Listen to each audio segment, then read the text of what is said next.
Howdy, Big Spring. This is Shannon Thomason, and we're going to continue looking at the recall petition that has been filed on me. And I'm going to start addressing some of the allegations that have been made about me in 3 different filings with the city secretary's office. Now, on the 28th of July, last Tuesday, Linda Burchett filed a handwritten affidavit with the city secretary's office. And the reasons she gave for recall were these: threaten my business, which we'll address that a little bit later in the video. And the second item was sent out memo and forged city secretary's signature. Now, forgery is a crime. And forging a government document is even more of a crime. So, why wasn't this reported to the police or the Texas Rangers? Why haven't I been arrested for it?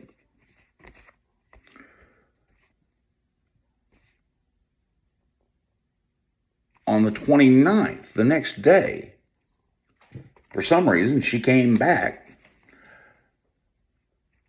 and filed 2 more affidavits with the city secretary's office. And these are, like I said, these are affidavits. These are court documents, sworn documents.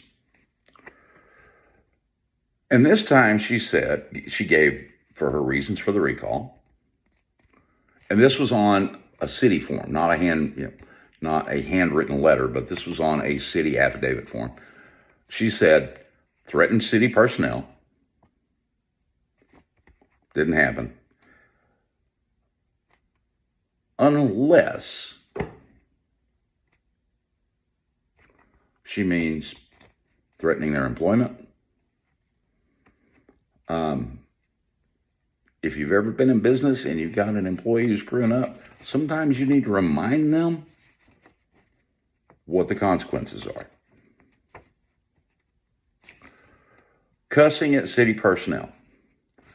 I addressed this in the council meeting in an email chain where I was asking a question that I never got answered in the email chain by the city attorney, no doubt, no less. Supposedly the council's legal representation.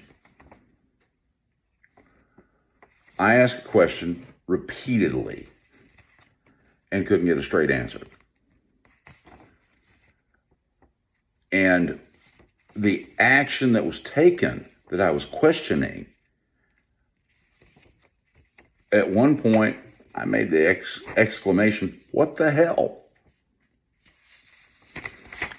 And when we get into the details on that, I hope you understand why I did curse just a little bit. And finally, she says, also abstracted council members from seeking advice from city attorney during council meetings. Now, in a later video, we're going to get into a discussion about Robert's Rules, which is the rule book used to govern council meetings and meetings of any sort. It's widely used. Another organization that I'm a member of uses it to great effect in very large meetings. And I'll show you what the issues are with talking to the city attorney during council meetings. Again, it's not something that I'm trying to stop them from talking to the city attorney. It's that they have to follow the rules, and there's a procedure for doing it. And we'll come back and discuss that, like I said, in a later video where I talk more about council operations and what Robert's rules are and how they work. The other affidavit that she filed with the city secretary's office claims threatening city personnel, cussing at city personnel, threatened my business permits in retaliation for a family member filing a lawsuit against the city.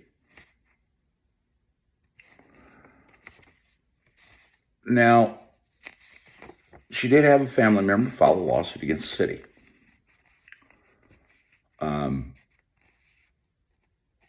It's a matter of public record that Linda's granddaughter, Celine Bolton, has filed a lawsuit against the city. Matter of public record. I can't discuss the lawsuit itself, but I can tell you that a lawsuit was filed.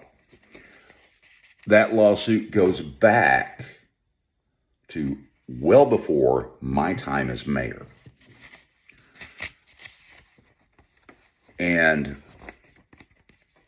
Ms. Bolton has posted some explanatory information on her own Facebook feed that I will link in the comments on my Facebook post with this video.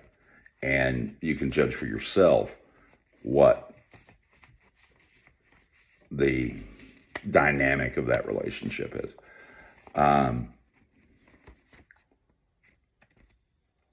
The next thing she said is the mayor abstracted, I think she meant to say obstructed, council members on December 16th and April 3rd the ability to seek legal advice on a legal matter with a proposed ordinance when new information was brought to the council in a meeting. Well, a couple things there. Number one, the council did not meet on December 16th. So I couldn't very well have abstracted the council from talking to the attorney when a meeting didn't occur. And on April 3rd, once again, that's a Robert's Rules procedural issue, and we'll talk about that a little bit later on in another video.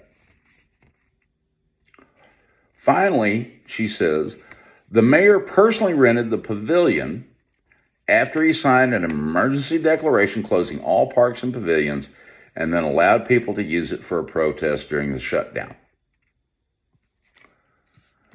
Okay, a couple of things there. Number one, I've never rented a pavilion in a park from the city of Big Spring. Ever. Not for a protest, not for a birthday party, not ever. There were 2 protests held in Big Spring. The first one, and I don't remember the date, I can dig back through records and look it up, but the first one was held by the bar owners in protest over Governor Abbott's order shutting down bars and restaurants and businesses. I had absolutely nothing to do with the organization of that protest. But when I was told about it, I reached out to the organizers and asked if I could come speak at it because I agreed with them, I sympathized with them, and I still do. I'm not a big fan of the shutdown orders at all.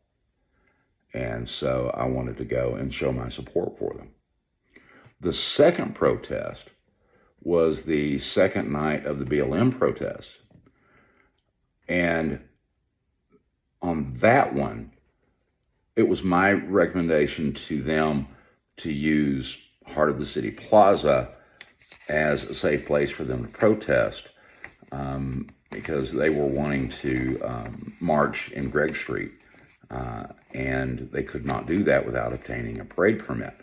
And if they marched in the middle of Gregg Street after dark, that gets a little dangerous. There are about 17,000 vehicle operations on Gregg Street a day. and walking on Gregg Street, in the middle of Gregg Street, in traffic, after dark, is dangerous. The second point there is that protest, when they did meet in Heart of the City Plaza, that occurred on June 1st, and we had reopened all the parks on June 1st. So while, and it wasn't what did she call it? An emergency declaration. And I guess you could call it an emergency declaration, in all honesty. That had been rescinded the day that the BLM protest occurred at Heart of the City Plaza. And then later they moved to another location on Gregg Street, off the street, and continued to protest. But the point is, they're trying to make it sound like I engineered that, and that certainly wasn't the case.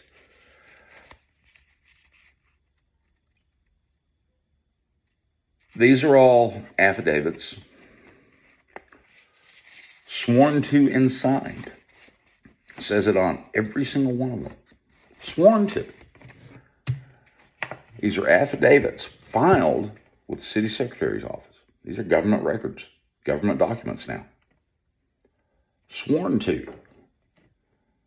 That means you're taking an oath to the truthfulness of it. Anyway, folks, you be the judge.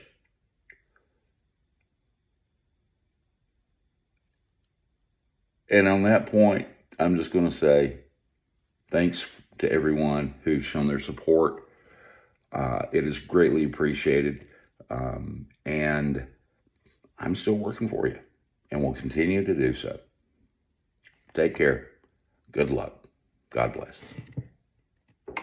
Oh, and God bless Big Spring.